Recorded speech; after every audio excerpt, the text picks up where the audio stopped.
Emerce eDay podcast. Vanuit de Kromhouthal in Amsterdam is dit de Emerce eDay podcast. Met Jente Kater en Krijn Schuurman. Ja, Krijn, eDay 2017. Tweede interview voor jou vandaag. Yes. Net hadden we het over bitcoins, open bazaar. Van bitcoins naar gokken. Op de een of andere manier leg ik hem heel erg makkelijk, deze link. It's still all about the money, right? Ja. All about the money. Maar winning in gambling, that's another thing. But I think you're doing well. Who have we got in the studio? Yes, we're going to talk to Kim Larsen. Welcome. Thank you. To the Netherlands. Of course, you explained in your talk, but people that listen to this podcast might have missed it. So, Casumo, can you explain briefly? So basically, Casumo is an online casino which uses game mechanics you often find in traditional video games to create an engagement engine to make people more loyal to the product, I guess. But the core idea is to make the experience much more fun. Could people interpret being loyal to the product like getting addicted? I wouldn't. That will always be the catch-22 with casino, you know. But I think we have quite a reasonable lookout on that aspect of the product, because in reality, casino is an addictive product. Yep. But that's the case for any game. So it's not unique to casino in any way. Yeah. You know, casual games these days, they even intentionally design their games to be addictive. So to me, it's not so much about making people more addicted to casino, but maybe having an incentive for players to come back to us rather than someone else. And is an incentive also that it's fun to play? Because you could say that the one-armed bandit in a casino, it doesn't really look like fun, right? Well, it's quite a binary way of playing, and that's has always been our way of thinking about the product, because it's essentially, you know, a very complex way of showing a result of a bet, basically. And so you put in some money and you spin the spin, and out comes some kind of result. And that's just a very complex way of showing that, right? Yeah, you could also just tell me I won or lost. You mean? Exactly. Yeah. So is this platform different in that way, that it is more fun way of gambling, or? Well, the industry itself is a bit weird that way, because and which I focus a lot on in my talk, because the industry is built up from you know, the creation of the games and the actual running of the casino is very separated. And so that essentially means that all casino operators have the same games. And this is again then why we have this platform, because we cannot affect the games essentially, and it's an expensive way of looking at the production from that sense. So what we're trying to do is building, enhancing the experience. You have this binary way of playing, and then if we add spices to that experience, hopefully you can find more entertaining aspects of the product, I guess. So the big difference between the traditional ones and the things you do is based also on being creative, on creating something. Absolutely. So I think the best way to show that is to look at our brand, in where we have, we've completely stepped away from the way of looking at casino as it is traditionally. And again, this whole industry is very traditional. Las Vegas is the apex of the foundation, and so online casinos, I think, look at Las Vegas as the most influential parts. Like that's how you should interpret casino. But the thing is, when you move online or into technology this way, foundation of what a casino is just is not the same anymore. So if you look at a traditional casino is essentially a big entertainment house. It's a multi-sensory experience. You have food, drinks, blinking lights, music, entertainment, everywhere you look. So the casino's main goal is just to create a very comfortable experience for people, or an environment rather, to stay within those four walls, so to speak. And that completely disappears with an online product.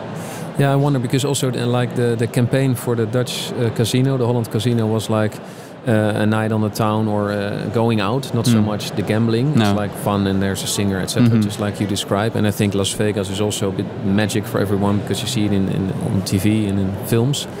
But on the other hand, online gambling sounds a bit like a guy in the attic somewhere and at night, and not so glamorous. Yes, and I think obviously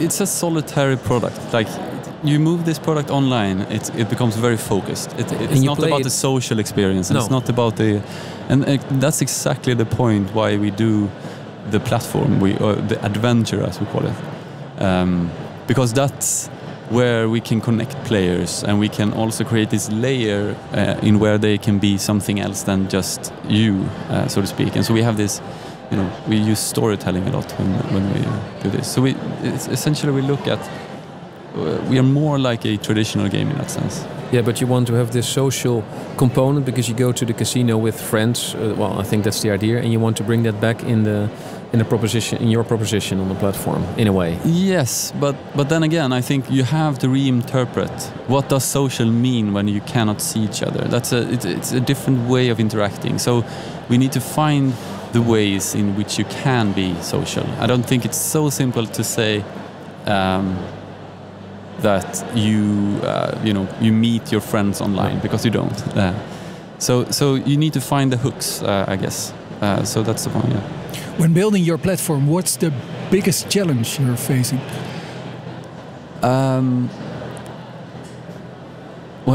Time, I guess. No. The biggest challenge would be the way this industry is built. There are strong forces on all sides, and so it complicated matters a lot. So when you try to innovate in the industry, it's quite a conservative, a quite conservative outlook. The players in the industry are quite. We have this story of one of the largest companies in the industry. I can't name it. So, but we heard through reliable sources that during a board meeting, there was the CEO of that company said they started talking about Casumo in that board meeting, and that's good. Yeah. And the CEO he got enough of it, so he said, "Stop talking about this Donald Duck casino." Oh, okay. That's a compliment, I think, in a way. Yeah. So in a sense, I think people haven't been liberated from the traditional ways of casino, and that's the biggest hurdle yet, I think. So are your competitors the traditional players that go online, or are there also other casinos? There are... sorry, what was that question? So are your competitors, you have an online proposition, and probably the traditional casinos also are starting to move also to online, right? Or traditional, you mean the physical casinos? Yes, sorry, yeah. So, absolutely. So to be honest, from what I know, the physical and the online business is not comparable in many ways. It's weird, but the actors are not the same in many ways.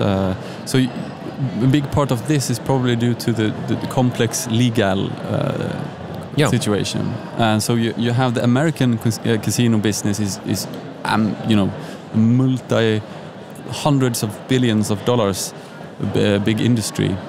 And I think they focus mainly on being that experience, and probably they understand that they have to go online, but I've heard many people talking about online as this funny side business they have.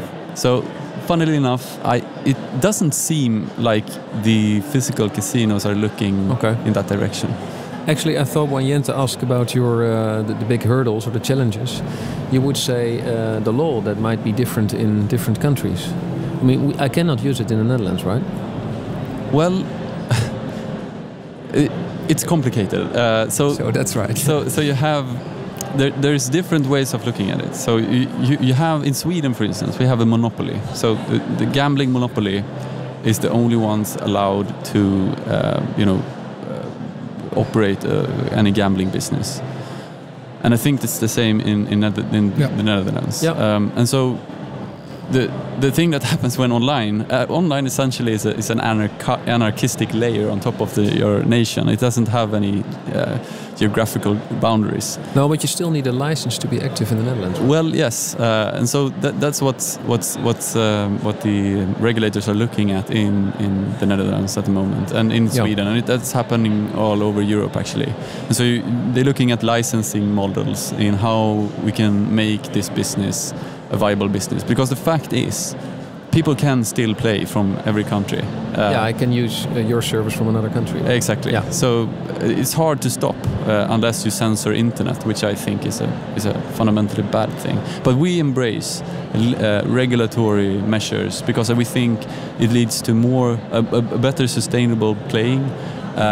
We get the governments and regulatory bodies can see the trends, they can see the patterns that evolves in gambling, which I think is a very positive thing, and we embrace that. Because I think in the Netherlands there are several parties gearing up to have their offering ready as soon as the market gets open, because it will be opened, but we're waiting for some political decision making, and that might be traditional players like lotteries, but also new players or British players, or maybe you. So I think per country it could accelerate at some stage. From what we've seen so far, so Denmark did this exercise recently. I think it was 4 or 5 years ago, or 6 or 7 even. They created this licensing model, and the way it has been turning out there is that licenses are quite hard to acquire, which is an important aspect because you need reliable people who run the business, obviously. And it actually, it lowers margins in the industry, which obviously becomes harder for many players. So from what we can see, it creates a barrier to entry, so to speak. So it's actually growing is. I don't know if that's the right word. I think actually it will decline slightly, and hopefully for the better. Because we can get to a better point with more serious products. If you look at your main goal somewhere on the horizon, what should it be? My main goal would always be, or Casumo's main goal would always be a technological goal, I think. So we try to reach this unique experience, and that's essentially our goal. If we manage that, we think that it will reward us in the end. But if we don't reach that, and when we don't make a substantial differentiation or substantial contribution to innovation, I don't think we have a goal. There's, I guess, the sky's the limit, but technology is the limitation. So wherever we can take technology will be something we were looking at. I've got at least one more subject I'd like to address. Esports. We read more and more about esports, and I was wondering when I was prepared for this interview, is this related, or it touches gambling, I think. So where do we fit in all this? Yeah, exactly. I think it's very related in the end. It depends on how you look at the industry again. If casino is supposed to stay within the boundaries it has set up for itself today, then esports is probably not as relevant as it could be. But I think it can definitely be extremely related because the nature of the sport is not only, and this is I think maybe the difference from traditional sports. Esports is a practice and viewing habit. So you have probably far more football fans not playing football than you have esports players not playing games. You understand what I mean? And you've seen videos from South Korea or whatever that really big audiences watch somebody play an online game, and we think that's weird, but what is really the difference with watching football? Exactly. And actually, the big football clubs also start contracting esport players now, so it's headed away, I think. Yes, definitely. And the funny thing is that me and another co-founder, Rasmus Tygasumo, we came from the early days of esports, and so we were a part of that movement actually. And so for us, we're looking at that with passion and happiness, you could say. You know, it's a really cool thing that's happening in the world. Like Good stuff is coming. Yeah. Thank you, Kim, for a nice talk. Thank you so much. Plans for today? I'm gonna enjoy Amsterdam a little bit, I think. Very good. For the next few days. I haven't been here too much, so you should. I'm looking forward. Have fun. Yeah, thank you. Thank you. Emerce eDay Podcast. Voor meer afleveringen ga je naar iTunes, Soundcloud of YouTube. De Emerce eDay Podcast is proudly powered by voicebooking.com.